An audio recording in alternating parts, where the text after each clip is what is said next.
You got into the safety business because you wanted to protect people, but somewhere along the way, the job started controlling your time, your schedule, your priorities, even your income potential.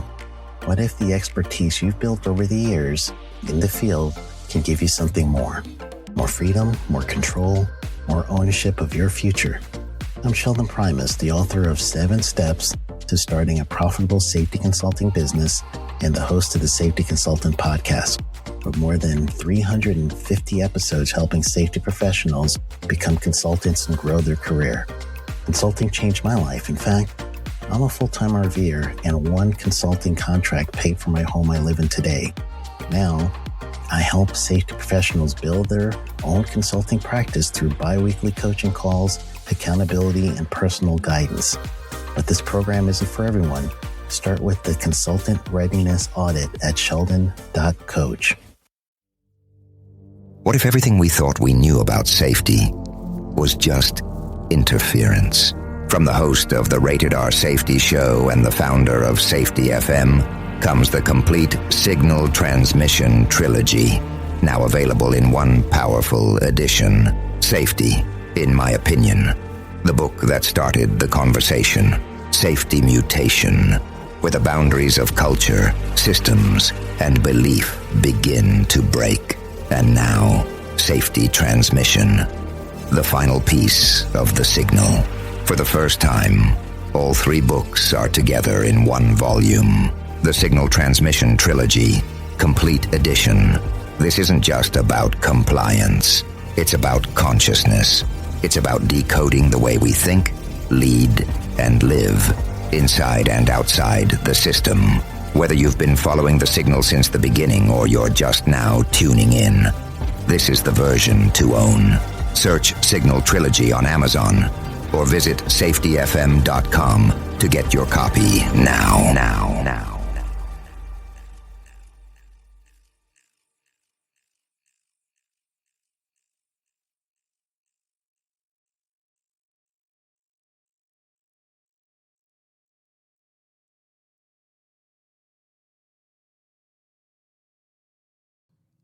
This is Andy. And this is Matt. And you're listening to The Hop Podcast with no name.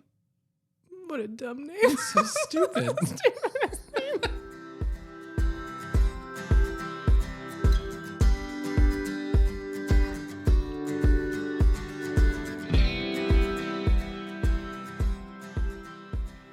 Episode 67.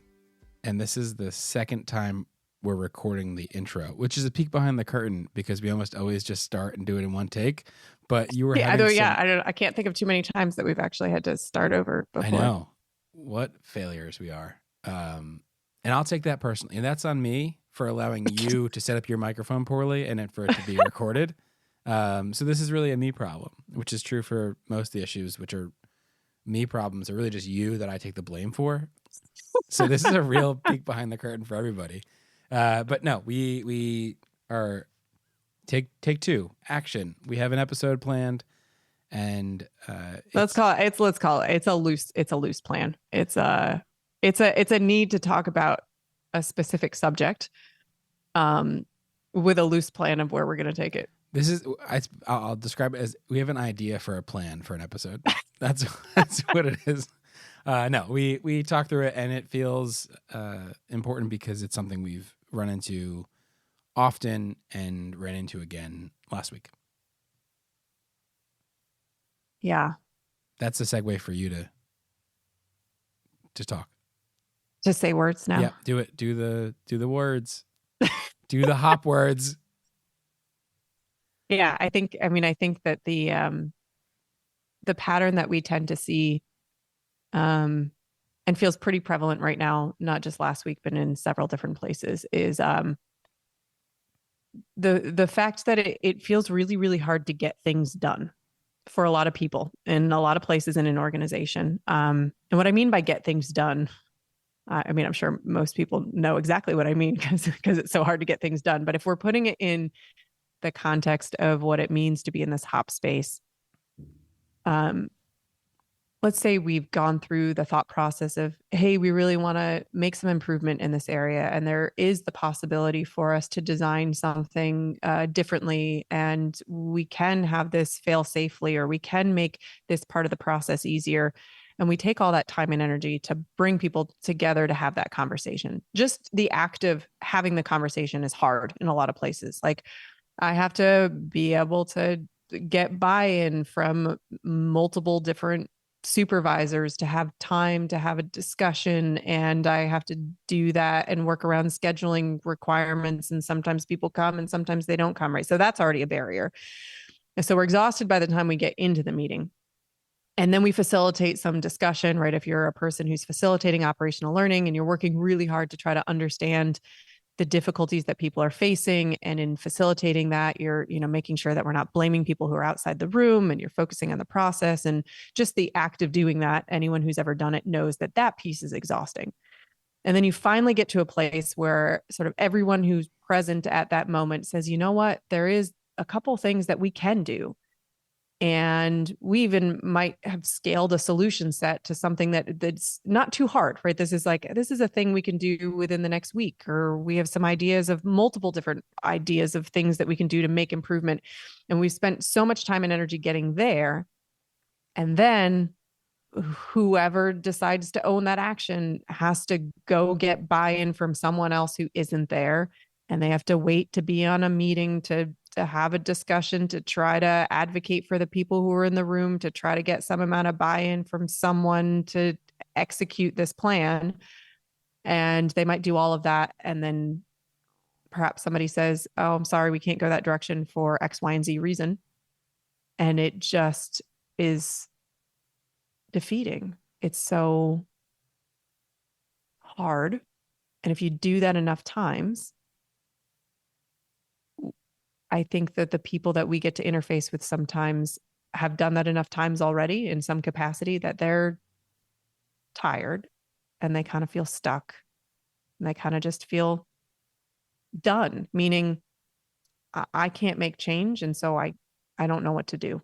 I'm sort of apathetic at this point in time because I can't do anything more than what I've tried. So let me see if I can replay that back.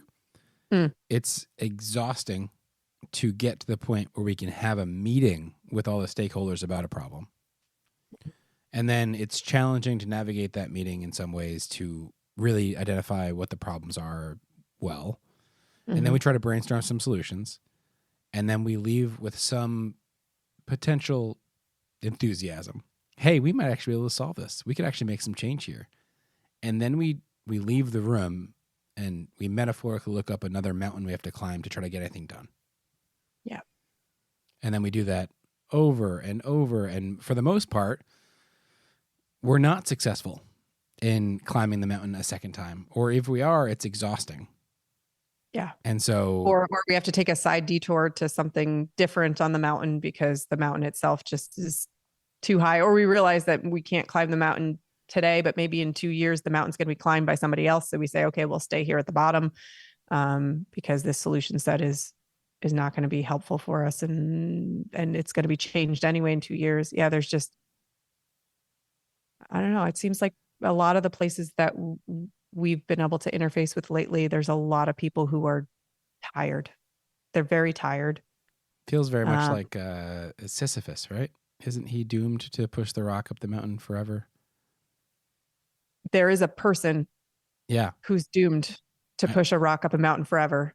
And I think you're right. I think I'm right. Are you Googling it right now? No, I'm going in confident. So I'm probably wrong, but someone will tell me if I'm wrong.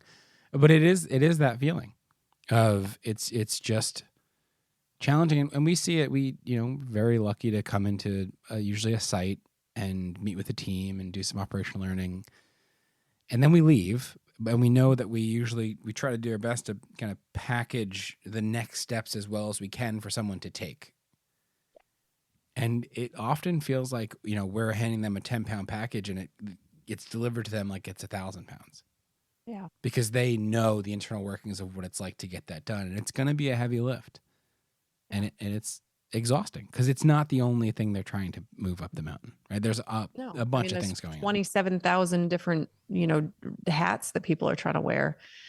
And because of the complexity of, especially, a lot of this is true in larger companies, right? So if we're picturing what the reality looks like, the larger the organization, the more complex the inner workings are to try to execute anything, the more bureaucracy that we've tried to create in order to create some amount of order within the complexity.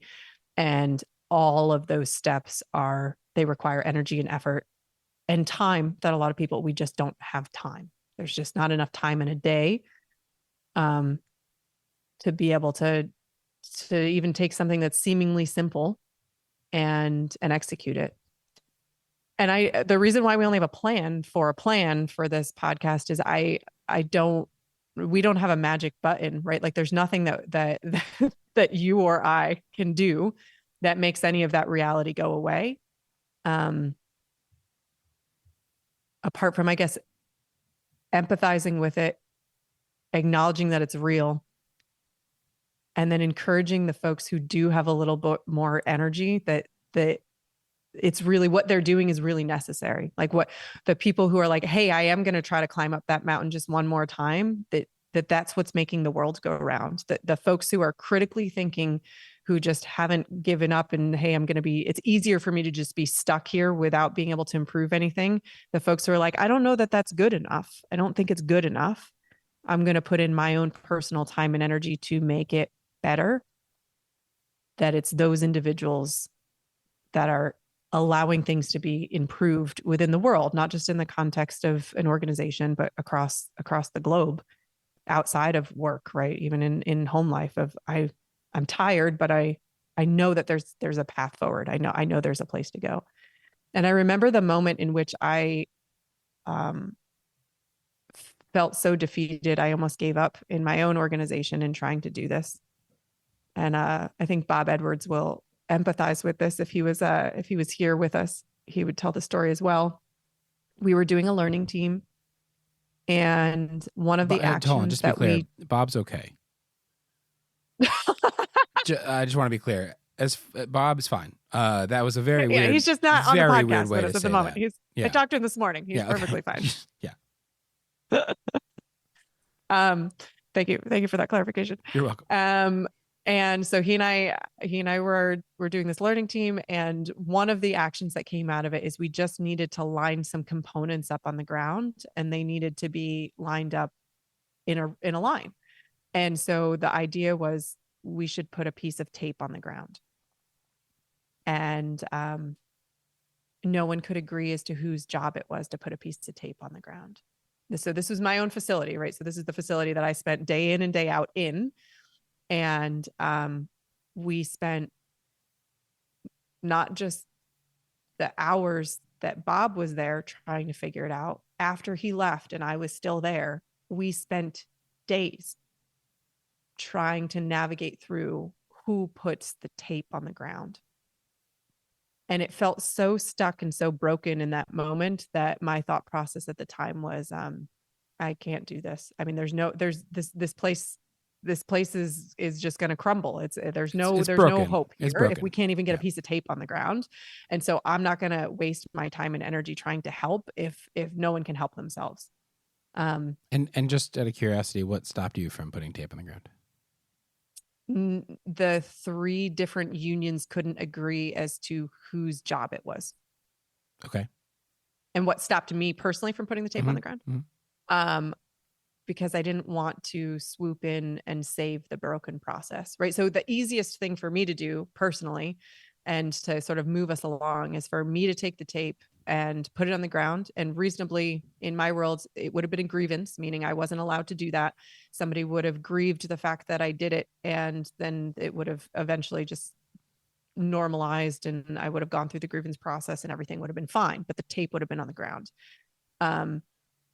But what we were dealing with was a very, very broken process, and me going around the process wasn't going to be helpful, because you can't just have a person trying to quote unquote be a hero to save a broken process. You have to fix the broken process. And if we could figure out who put tape on the ground, then in the future, if we needed tape on the ground, then we knew who put tape on the ground. So instead, we spent hours negotiating who was going to put tape on the ground. I And I was don't know that I could tired. do that. I was tired, and we still hadn't solved the real problems. We had just gotten a piece of tape on the ground. Yeah, I don't know that I could do that. It sounds incredibly exhausting. And also, I mean, doesn't fit my personality type to begin with. I think I would just be like, cool, agree with this, tape on the ground. Like that. That's done. Now we can talk about whether it actually is helping or not and hopefully get real problems done. But that would just be enabling the future issues, right? We're not addressing what's actually holding us back. Yeah. Yeah. And it was about that time of feeling completely defeated and like there was really no hope for this specific location or even a big piece of my organization. And I wasn't going to be able to waste my time on this subject, and because we would never be able to get anything done. It was about that time that I wrote a poem, Matthew. Did you say my name because you watched me die inside? Is that just behind your eyes, just to... Yeah, there's the spark. The spark went out in that moment. 11:05 Tuesday, October 7th. And I guess the question ultimately is, should I share it, Matt, or should I not share it? Well, you have to share it. And yeah, you have to share it, because if someone is curious and like, I want to know what the poem is, and you don't share it, it just seems like you're making people inquire about where the poem is. No. Yeah. All right. I'm going to share it, but it's one of those moments, like in a movie, where someone says, "Hey, I wrote a song for you, and I'm going to play the song," and you just like instantly curl your toes because you're pretty sure it's going to be bad. The term you're thinking of is cringe, as the kids would say. It's going to be cringe, which is quite possible. Which it could be. It's, what is it? Jump the Shark? Is that the episode of Happy Days where it's like you can't come back from that? I think this could be the moment of the podcast where someone's like, "Oh, well, yeah, that's it. They've gone to poems." But just know that if you wait, and hold on, I don't think we can go to a poem, because please tell people why you stopped being a biology major, because this feels really, really important in this moment, Matt. Why I failed to be a bio major. So it's my freshman year. This is a longer story that needs to be. I'll shorten it up. In high school, I was fortunate enough to take college bio. So when I went into college as a freshman, I did not need to take any entry-level bio classes. But I had to take all the prereqs for biology, which was things like chemistry and physics and all the things we needed to take, maths. And sophomore year, I was finally ready to take a biology class. I was so excited. I knew my career would be in biology. And the first day I got to bio 202, I think it was. And it was a large lecture, 500 people. And there were teaching assistants, TAs, that were singing biology songs that they had made up on stage. And I got to my seat, started sitting down, looked up and said, "Nope." And then went to the student athlete center where we had, as a student athlete, we had kind of our own advisors, and changed my major that moment. And that was it. And that was my dream crushed after all the work I'd done. Just because of someone using the arts to try to describe something. So here's it. Yeah. I'm not going to read the poem. We'll record it at a separate time. And if somebody actually wants to hear it, I will tell them. But the reason I mentioned the poem is because the point of the poem is the fact that within every layer of my organization, everyone felt trapped, and that the only way out was for each of us individually to realize that there was no one else coming to save us, right? Like, meaning we each had to, within our own control and influence, make change, because the system wasn't set up for it to be easy. And the only way that we could start to detangle the mess was each individually working really, really hard to detangle the mess of how hard it was to get things done. Which I always wish. So I didn't work in a large organization, so I didn't have to deal with all of the bureaucracy. We still had bureaucracy Mm-hmm. and red tape. We still had some red tape. And we were owned by a private equity firm. So there's a lot of things going on there. And there are people who have authority and are just as busy, if not more busy than everybody else. I get that. But wherever they can empower those who feel like they're stuck to free up some of the red tape or allow for some agency to be given, just please, wherever you can, do that. Do that. Someone, the buck stops with somebody. Oftentimes we're looking around as who it is, and it's you. Like, you're the person who makes the buck stop. Like, stop it. Just stop it. Make the choice. And it doesn't have to be like a sweeping gesture. It can be one instance where you say, hey, let's try this differently. And then you can prove to yourself if it works. But if we're constantly feeling like we're hand-tied because of something else or someone else, then we're never going to make the change. Yeah. It's like everyone has that cousin you don't like. And if you're the cousin who's looking around being, I wonder who it is, it's you. This is that moment. Like, you have a chance to make the difference. Yeah. And it has to be within your own sphere of control, right? It's not something that's outside of your own job description, but it's pretty amazing what people can get done within their own job, in order to allow for someone else to be able to make change, which is, how we ended up getting a piece of tape on the floor, right? It wasn't technically in my job description to negotiate as to who was going to get tape on the floor. Like, that wasn't listed out. But certainly it was in the control of my day-to-day job of trying to get this done for a safety related reason, that I had the authority to have conversation with people to make sure that we could work it out. Like, that was within the realm of what was realistic for me to do in my own job. Now, I want to be clear, that doesn't mean I'm the same person that gets to go negotiate union contracts to make sure that this level of complexity within how we're deciding things is fixed long-term. I can't do that, right? That was not within the scope of what I could do, but I could choose to take and put the energy into, we're just going to negotiate this one piece of the puzzle to try to get something done. But that moment really almost broke me as a person of like, if this is this hard, then it's not worth it. And so I think my only hope in talking about this on the podcast is to give a little bit of hope to the people who are every day trying to struggle to get just stuff done within their organization, and thank them, because there's no one else that can do it, right? Like, there's no one else coming in to fix it, to save it, there's no one else to do it besides you. This is why we work together, because you're being so empathetic and understanding, and I'm the opposite.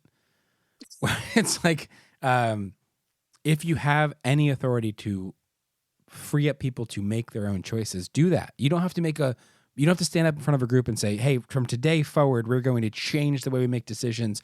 Everyone here has the authority and agency to change anything at any point. That's not what we're saying. You can do smaller experiments. You can say, hey, you know what? In this instance, I want to try something new out. Or you can be the person who gets out of the way when you don't need to be in the way. Mm. Yeah. That's also true. This is why we have the yin and the yang.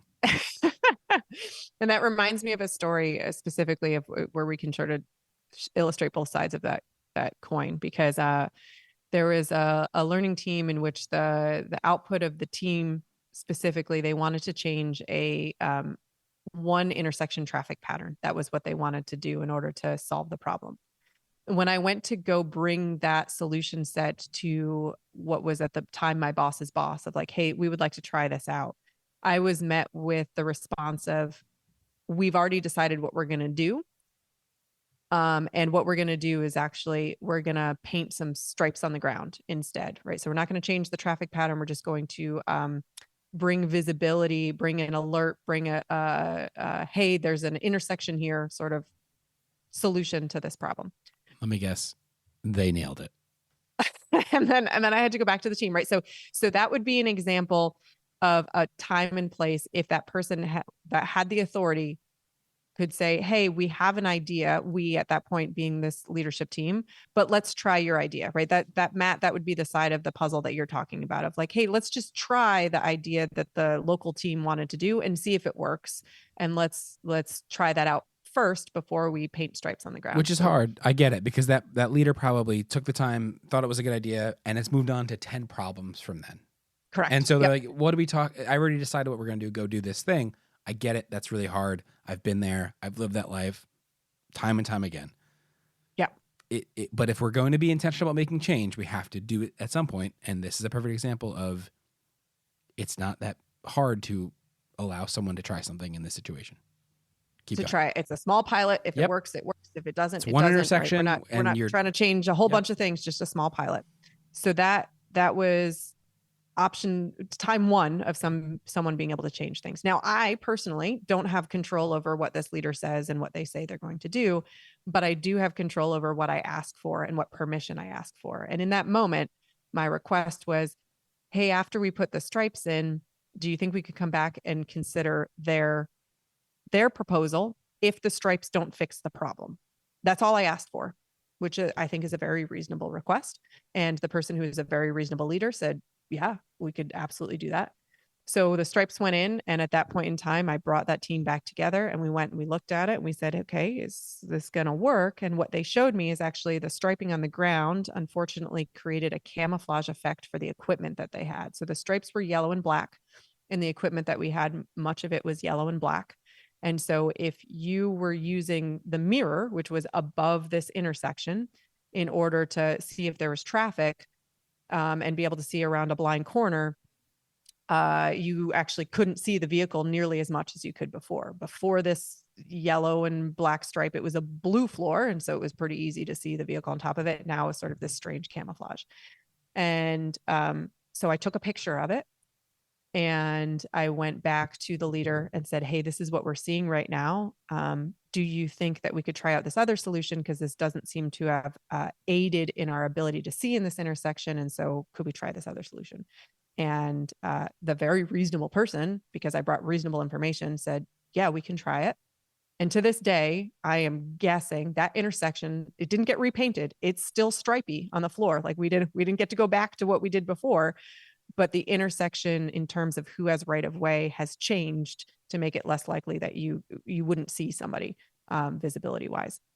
So both of those positions, right? Whether you're that leader or you're the me trying to get permission, we have a little bit of breathing room to make change. And I just highly encourage anyone who sees that they have that breathing room to take it, because if you don't take it, nobody else does. Yeah, I think there's also a lesson to be had there about we have an existing way that we bring information to leaders or we try to get decisions made. And then we often talk about, hey, ideally what would happen is the leader would ask for feedback and ask for your solutions. And I think the point that's illustrated here is how do we go from where we're at to the ideal state? And a lot of times what we talk about during a training is like, how can you bring either a comparison of what we've done historically and what we want to try to do,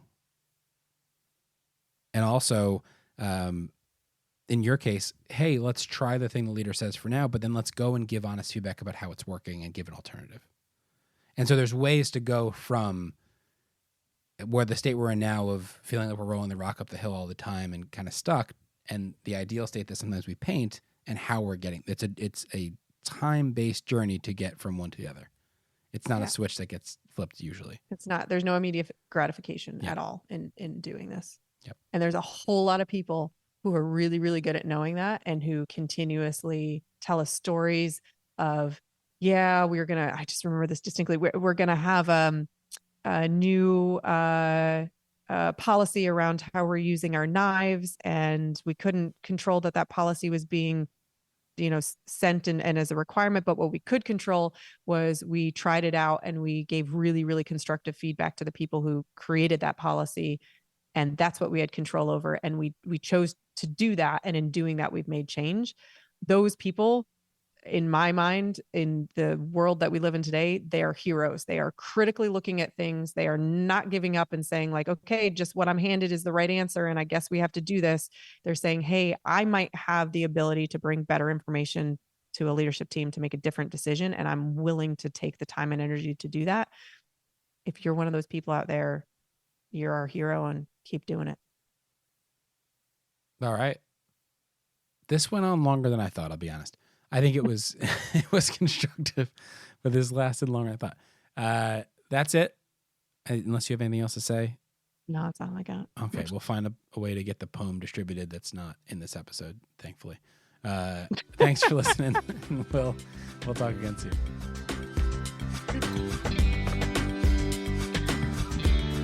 Well, that's it. Yep, another one in the books. We did it. If you want to send us any of your thoughts, actually fling us any of your thoughts, you can do so at the website hoppodcast.com. That's hoppodcast.com. It's still such a stupid name. It's such a stupid name. We look forward to hearing from you. Thanks for listening.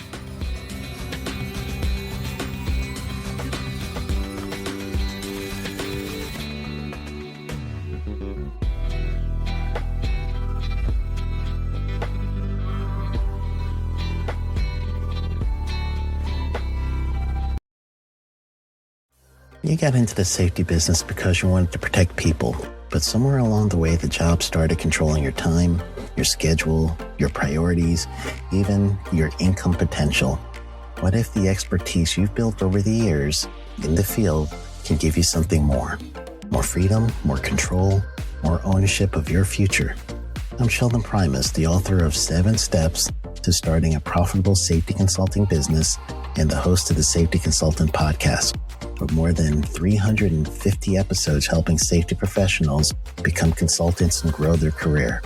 Consulting changed my life. In fact, I'm a full-time RVer, and 1 consulting contract paid for my home I live in today. Now, I help safety professionals build their own consulting practice through bi-weekly coaching calls, accountability, and personal guidance. But this program isn't for everyone. Start with the Consultant Readiness Audit at sheldon.coach. What if everything we thought we knew about safety was just interference? From the host of the Rated R Safety Show and the founder of Safety FM comes the complete signal transmission trilogy, now available in one powerful edition. Safety, in my opinion, the book that started the conversation. Safety Mutation, where the boundaries of culture, systems, and belief begin to break. And now, Safety Transmission, the final piece of the signal. For the first time, all 3 books are together in one volume. The Signal Transmission Trilogy, Complete Edition. This isn't just about compliance. It's about consciousness. It's about decoding the way we think, lead, and live, inside and outside the system. Whether you've been following the signal since the beginning or you're just now tuning in, this is the version to own. Search Signal Trilogy on Amazon or visit safetyfm.com to get your copy now.